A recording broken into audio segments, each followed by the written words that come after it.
My name is Megan Carter. I'm 30 years old and my life completely fell apart at my dad's birthday party. Imagine this, a family gathering, laughter filling the room, and then out of nowhere my dad leaned across the table, his eyes locked on mine, and asked Megan, the $200,000 I gave you, what did you do with it? My heart skipped a beat. $200,000. I froze, the fork slipping from my hand and clattering onto the plate. What do you mean? I stammered.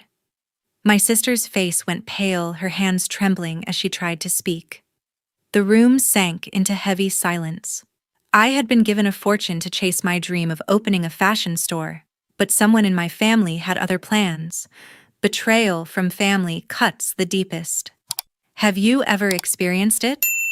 Share your story in the comments. I've been grinding away in Chicago for years, working as a marketing coordinator for a mid-sized fashion brand. It's fast-paced, pitching campaigns, chasing deadlines, and dreaming of something bigger. My dream was always to open my own boutique, a place where I could design and sell unique clothing lines.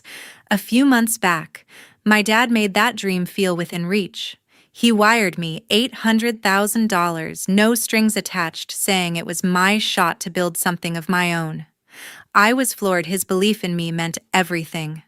I'd been saving up, scouting locations in Salt Lake City, where I grew up, planning to move back and start fresh. That money was my ticket to a new life, and I wasn't about to waste it. But then, a few days ago, my sister called out of the blue. Her voice was tight, like she was reading from a script. "Dad's not feeling great," she said. "His birthday party's canceled. No need to come home. It didn't sit right." Dad's turning 60 was a big deal. He'd been talking about it for months, planning a big gathering at our family home in Sugar House. Why would he cancel without telling me himself? I pressed her, asking if he was okay, but she brushed me off, saying, "It's just a cold, don't worry." Her tone was off, rushed, like she wanted me off the phone. I hung up, a knot forming in my stomach. Something wasn't adding up. I couldn't shake the feeling that she was hiding something. We've never been close. She's always been about flashy clothes and big trips, living a life I couldn't keep up with. Growing up, she'd borrow my stuff without asking, always one-upping me with her stories of exotic vacations or designer bags. I'd learned to tune her out, but this call felt different. Why lie about Dad's party? I checked my texts, nothing from him, which was weird. He's the type to call me directly, always checking in, asking about my work. If he was sick, he'd have told me himself. I started wondering if she was covering something up, maybe something bigger than a canceled party. I decided to fly back to Salt Lake City anyway. I wasn't going to miss Dad's 60th, sick or not. I wanted to surprise him with a gift, a sleek engraved watch I'd saved up for, something to show how much he meant to me. Booking the flight was a no-brainer. It's only a 3-hour trip from Chicago. As I packed, my mind kept circling back to my sister's call. Her words didn't match the dad I knew, the one who'd always been there, pushing me to chase my dreams.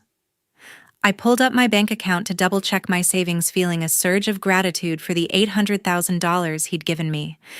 But as I scrolled through my transactions, a small detail caught my eye, a transfer notification I hadn't noticed before, buried in my account history. It was vague, just a reference number, no clear sender. My heart skipped a beat. Was this connected to her call? I called my aunt, who's always been my go-to for family updates.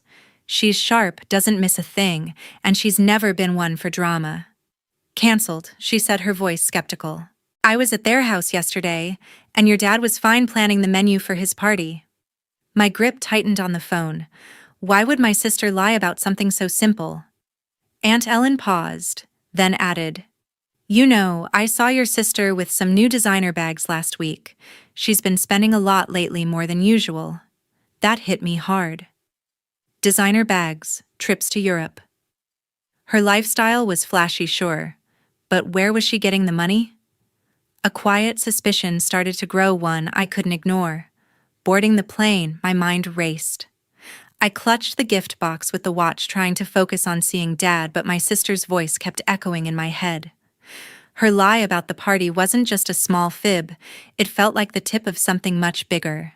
I landed in Salt Lake City and drove straight to my dad's house in Sugar House, the watch box tucked safely in my bag. As I pulled up to the familiar modern house, my jaw dropped. Cars lined the street, and warm light spilled from every window. The party wasn't canceled. My sister had lied, and I was about to find out why. Stepping inside, I was hit with the buzz of voices and clinking glasses. My dad stood by the dining room table laughing with guests looking perfectly healthy. My mom hovered near the kitchen, arranging plates, while my sister flitted around her designer heels, clicking on the hardwood floor. Aunt Ellen caught my eye from across the room, giving me a quick wave. I forced a smile, but my pulse was racing. Why had my sister tried to keep me away from this? I made my way to my dad, gripping the gift box. "Happy birthday," I said, handing him the watch. His face lit up, and he pulled me into a tight hug. "You didn't have to come all this way," he said, his voice warm. But as I stepped back, I caught my sister staring at me, her eyes wide for a split second before she turned away. My mom glanced at her, then quickly looked down, fussing with a napkin. Their behavior was off, tense, like they were hiding something. I scanned the room, noticing how they kept exchanging quick looks, their movements jittery. As the party went on, I stuck close to Aunt Ellen, who was sipping wine by the dessert table. She's always been the one I trust to cut through the family nonsense. "I thought this was canceled," I said, keeping my voice low. She raised an eyebrow, setting her glass down. "Canceled? Your dad's been planning this for weeks. Your sister's the one who said you weren't coming." My stomach twisted. So it wasn't just a lie about the party, it was about me. I pressed her, asking if she'd noticed anything strange. Aunt Ellen leaned in, her voice dropping. "Your sister's been on a spending spree lately. New designer bags, jewelry, even bragging about a trip to Paris last month.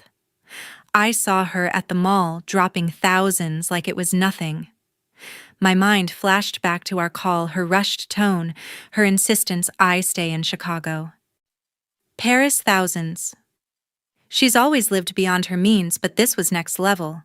Where was she getting that kind of money? I glanced at my sister, who was now laughing loudly with a guest, her diamond earrings catching the light. My mom stood nearby, nodding along, but her smile looked forced, her hands fidgeting with her bracelet. I remembered Aunt Ellen's words from our call, my sister's flashy purchases, her sudden extravagance. A chill ran through me. Was she hiding something bigger? Something tied to that vague bank transfer I'd seen? I wanted to confront her right there, but the party wasn't the place. I needed more than suspicions. As I helped clear plates, my sister brushed past me, her perfume sharp. "Didn't expect you here," she muttered, barely meeting my eyes. "Thought you'd be too busy in Chicago?" Her tone was sharp, almost defensive. I bit back a reply, watching her walk away, her heels clicking faster than before. My mom avoided me entirely, busying herself with the cake. Their secrecy was palpable, like a wall between us. Aunt Ellen pulled me aside again, her expression serious. "I don't know what's going on, but your sister's been acting cagey for weeks. And your mom, she's in on it, whatever it is." My heart pounded. The pieces weren't adding up yet, but the lies, the spending, the looks they kept trading, it all pointed to something big. I clutched the edge of the table, trying to stay calm. This party was about to reveal more than just a birthday celebration. The party was in full swing, with guests chatting and music humming in the background. I stood near my dad, watching him open gifts, his laughter easing my earlier unease. But something still felt off. My sister and my mom kept their distance, their eyes darting nervously whenever I got close. I pushed the thought aside, trying to focus on the moment. Dad deserved a perfect night. As the cake was brought out, everyone gathered around the dining table. Dad stood at the head, smiling, ready to cut the first slice. I was about to raise my glass for a toast when he turned to me, his expression shifting to something serious, almost piercing. "Megan," he said, his voice low but clear, cutting through the chatter. "The $200,000 I sent you, what did you do with it?" My heart stopped. $200,000. My mind blanked and my glass slipped, nearly spilling. What do you mean? I stammered, my voice barely a whisper. The room seemed to freeze, all eyes on me. I looked at Dad, his gaze steady, waiting for an answer. My throat tightened. I had no idea what he was talking about. The $800,000 for my boutique was one thing, but this, another $200,000, when how? Before I could say more, my sister Kristen, I realized I'd never called her anything else tonight, jumped in, her voice high-pitched and shaky. She probably just forgot Dad, she said, forcing a laugh. You know how busy she is in Chicago? Her hands twisted together, her face drained of color like she'd been caught in a spotlight. I stared at her, my confusion turning to a sharp pang of suspicion. Why was she so quick to cover for me? Dad raised a hand, cutting her off. Kristen, I'm asking Megan. He said, his tone sharp like a blade slicing through her words. The guests shifted uncomfortably, their murmurs fading. My mom, standing near Kristen, clutched her wineglass, her knuckles white. Aunt Ellen, leaning against the wall, watched silently, her eyes narrowing as if she'd been waiting for this moment. The air grew heavy, like a storm was about to break. I swallowed hard, my mind racing. Dad, I don't know about any $200,000, I said, my voice cracking. I got the $800,000 for my boutique and I'm planning to use it, but this other money, I never saw it. My words hung in the room, each one feeling like a step towards something I couldn't unsee. Kristen's eyes widened and she opened her mouth to speak again, but Dad's glare pinned her in place. Megan, he said, his voice low and deliberate, I sent you and your sister $200,000 each, separate from the boutique money. It was for you to use however you wanted, your future, your dreams. He paused, his eyes flicking to Kristen, then back to me. You're telling me you didn't know? My stomach dropped. Separate money. For me and Kristen. I shook my head, my hands trembling. No, Dad, I swear. I never got it. I never even heard about it. My voice rose, a mix of shock and anger. How could I not know about $200,000? My eyes locked on Kristen, who was now gripping the table, her face pale as paper. She wouldn't meet my gaze, her lips pressed tight. Kristen tried again, her voice desperate. Dad, maybe there was a mix-up at the bank or something? She said, her words tumbling out too fast. You know how these things happen. But her excuse sounded hollow, and the way she avoided looking at me only deepened the knot in my chest. My mom stepped forward, her hand on Kristen's arm as if to steady her, but she said nothing, her silence louder than any words. Dad's jaw tightened, his eyes burning with something I'd never seen before, betrayal maybe, or fury. Enough, he said, his voice like steel. Megan, you're sure you didn't know? I nodded, my throat too tight to speak. The room was suffocating, every guest holding their breath, watching the family unravel. This wasn't just about money anymore. It was about trust, and it was breaking right in front of me. The dining room felt like it was closing in the weight of my dad's question about the $200,000 still hanging in the air. I stood frozen, my eyes locked on Kristen, her face pale and her hands trembling. Dad's gaze shifted between us, his expression hardening as the silence grew unbearable. Guests shuffled awkwardly, their whispers barely audible over the tension. Dad took a step forward, his voice steady but laced with anger. Let me make this clear, he said, addressing the room, but looking straight at me and Kristen. I sent $200,000 to each of you, separate from the money for your boutique, Megan. It was for your futures, no questions asked. I trusted you both to use it wisely. His words hit like a hammer. My head spun. Another $200,000. For me, I'd never seen a cent of it, never even heard about it until tonight. I opened my mouth to speak, but Dad turned to Kristen, his eyes narrowing. And you, Kristen, what did you do with yours? Her lips parted, but no words came out. She glanced at Mom, who stood rigid, her hands clasped so tightly her fingers were white. The room felt like it was holding its breath, waiting for her to answer. Finally, Kristen stammered, I used it for investments, Dad. You know smart choices. Her voice cracked and her eyes darted to the floor. Dad's face darkened. Investments. He repeated his tone sharp enough to cut glass. Then why did Aunt Ellen tell me you've been blowing money on designer clothes and trips to Europe? My heart raced as I looked at Aunt Ellen, who nodded slightly, her expression grim. Kristen's shoulders slumped and she shot a desperate look at Mom, who stepped forward, her voice shaky. "Daniel, let's not do this here." Mom said, her words pleading. "We can talk privately." Dad ignored her, his focus back on me. "Megan, you're saying you never got your share?" I nodded, my voice barely steady. "I swear, Dad, I didn't know about it. I thought the $800,000 was all you gave me." His jaw clenched and he turned to Kristen, his voice rising. "Then where's Megan's money, Kristen? Because it sure as hell didn't get to her." Kristen's face crumpled, her hands twisting her necklace. "It was a mistake," she whispered, barely audible. I thought it was mine, Dad. I didn't mean to." Her words cut off as Dad slammed his hand on the table, making the glasses rattle. "You thought," he roared.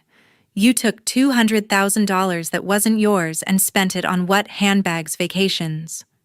I felt a surge of anger, my hands balling into fists. All those years of Kristen's flashy lifestyle, her smug attitude, she'd been using my money. I looked at Mom, expecting her to defend me, but she just stood there, her eyes downcast, her silence deafening. "Mom," I said, my voice breaking, "did you know?" She flinched but didn't answer, her lips pressed into a thin line. Dad's voice dropped to a dangerous calm. "Linda, you were in on this too, weren't you?" Mom's head snapped up, her eyes wide with panic. "Daniel, I didn't mean for it to go this far," she stammered. "Kristen needed help, and I thought we could fix it before anyone noticed." Fix it? My blood boiled. They'd taken my future and called it a mistake. Dad pulled out his phone, his fingers steady despite the fury in his eyes. "I'm calling the police," he said, his voice final. Kristen gasped, stepping back. "Dad, no, please," she begged, tears streaming down her face. Mom grabbed his arm, her voice frantic. "Daniel, don't do this. We're family." He shook her off, his expression cold. "Family doesn't betray family. You both knew what you were doing. You're done." He dialed, his voice calm as he spoke to the dispatcher. "I need officers at my home in Sugar House. It's about theft, $200,000. The guest stood frozen, some slipping toward the door, unwilling to witness the fallout. Dad turned to Kristen and Mom, his words like ice. "You're out of my life, both of you. And you'll pay back every cent starting now." I could barely breathe as the reality sank in. My family was breaking apart, and there was no going back. The police station was cold and stark, a sharp contrast to the warmth of Dad's house. I sat in a small waiting area, my hands clasped tightly, still reeling from the chaos of the night. Dad stood nearby, his face set in stone, while Aunt Ellen flipped through a folder of papers she'd brought. Kristen and Linda were in separate rooms being questioned. The weight of what had happened pressed down on me, my family shattered in a matter of hours. An officer approached, his badge glinting under the fluorescent lights. "Ms. Carter, we've got statements from your sister and mother," he said, his voice calm but firm. "You'll want to hear this."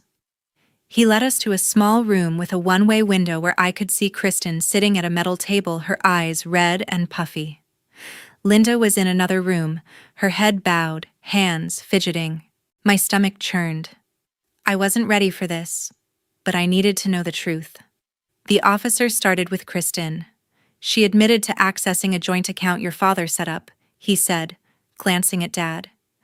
"It held funds for you and your sister, $200,000 each. She withdrew your share a few weeks ago, claiming she thought it was hers." My breath caught. A few weeks. That explained her recent spree, the new designer coats, the trip to Milan she'd posted about online. She'd been burning through my money like it was nothing. "Did she say why?" I asked, my voice trembling with anger. The officer nodded. "She said she needed to cover personal expenses, high-end clothes, plane tickets, a luxury hotel stay. Most of it's gone, maybe 10,000 left in her accounts. 10,000. My heart sank. $200,000 meant for my future reduced to scraps. I looked at Dad, his jaw tight, his eyes fixed on Kristen through the glass. "What about my mom?" I asked, dreading the answer. The officer flipped through his notes. Linda admitted she knew about it. She gave Kristen access to the account, thinking they could replace the money before anyone noticed. Replace it? I clenched my fists, fury rising. They'd gambled with my future, and now it was gone. Dad's hand gripped the chair, his knuckles white. "They had no right," he muttered, his voice low and raw. Aunt Ellen stepped forward, her folder open. "I've got proof," she said, handing the officer a stack of papers. Receipts from Kristen's shopping trips, thousands on handbags, jewelry, first-class tickets. "I saw her at the mall a month ago, spending like she'd won the lottery." The officer skimmed the documents, nodding. "This matches her statement," he said. "She used the money for personal purchases, no attempt to hide it once she had access." I stared at the receipts through the glass, my anger mixing with disbelief. Chanel bags, a Rolex, watch, a trip to Italy, all paid for with my money. Kristen sat there, her head in her hands, no trace of the confidence she'd shown at the party. Linda, in the other room, looked defeated, her shoulders slumped. They'd planned this together, thinking I'd never find out. The officer turned to us, his expression serious. "This is a serious offense, felony theft, 2nd degree in Utah. They could face up to 15 years plus fines, and they'll be ordered to pay restitution." He paused, glancing at me. "With most of the money gone, though recovering it will be tough. We can seize assets, cars, jewelry, but it won't cover everything." I nodded, my throat tight. Justice sounded hollow when my money was already spent. Dad's voice broke the silence. "I want them prosecuted," he said, his tone unyielding. "They betrayed my daughter, and I won't let it slide." The officer nodded, jotting something down. "We'll move forward with charges. They'll stay here tonight, and we'll need you to provide statements." I felt a pang of guilt mixed with resolve. Kristen and Linda had made their choices, and now they'd face the consequences. As we left the room, Aunt Ellen put a hand on my shoulder, her eyes steady.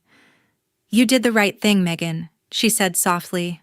"I wasn't so sure. The truth was out, but it didn't feel like a victory. My family was gone, and so was my money. All I had left was the fight to make things right." The weeks following the police station felt like a lifetime. I sat in Dad's study in Sugar House, surrounded by familiar bookshelves, but the air was heavy with finality. Dad had called me back to meet with his lawyer, a decision that would reshape our family forever. My hands fidgeted as I waited, the reality of Kristen and Linda's betrayal still sharp in my chest. Susan Pierce, Dad's lawyer, walked in, her briefcase clicking open on the desk. "Megan Daniels made changes to his estate," she said, her voice steady and professional. "He's ready to explain." Dad sat across from me, his face etched with exhaustion, but firm.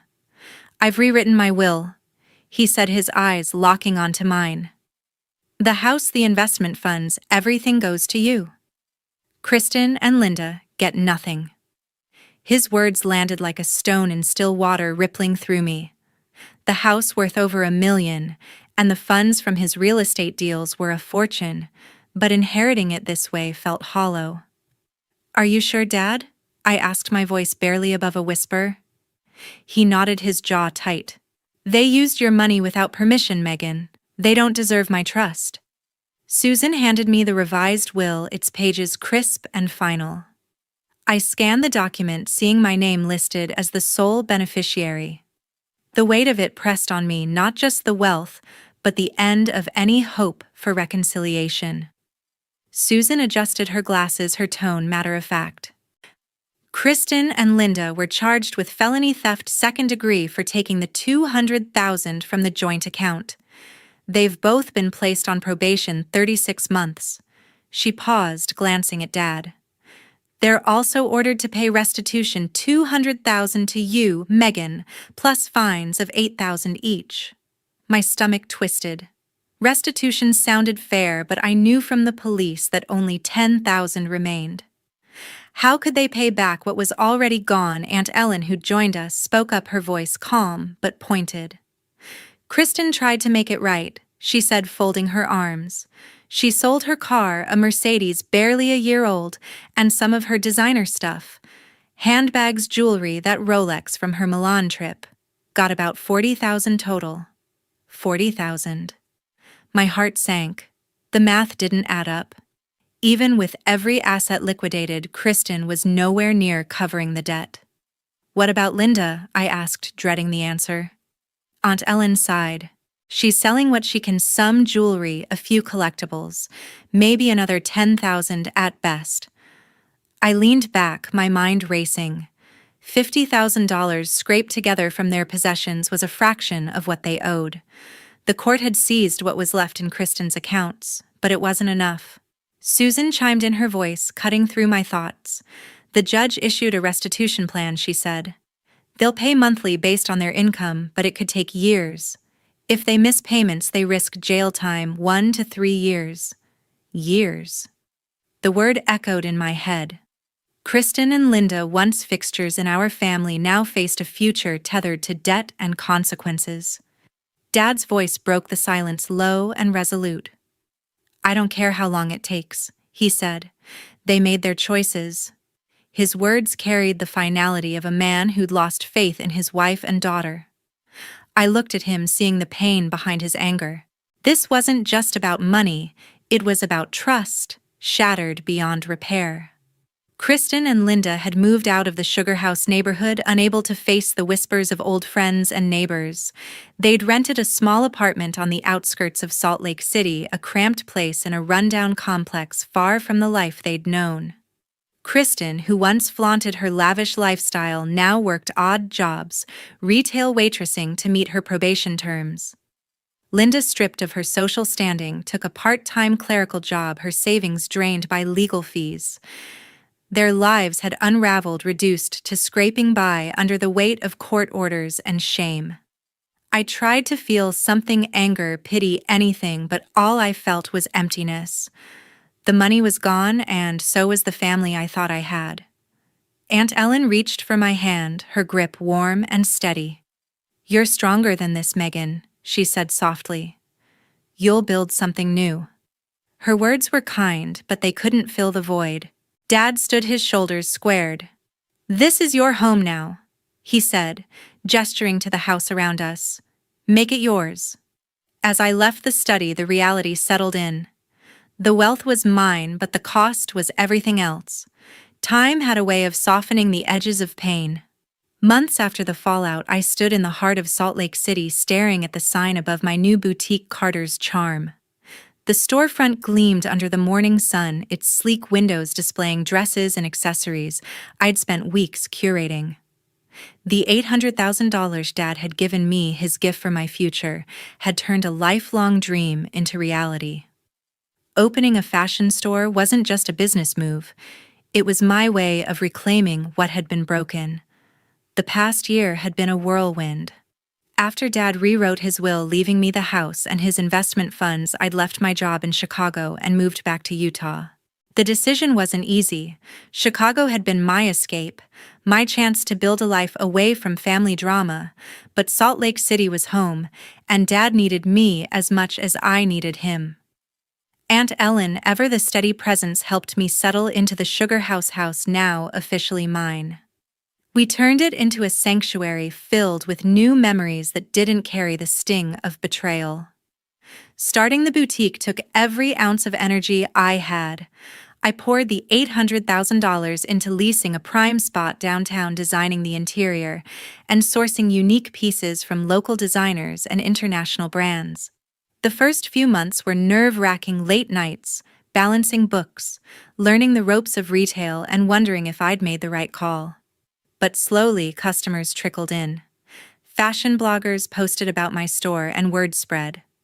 By the 6th month, Carter's Charm was breaking even, and by the 9th, it was thriving.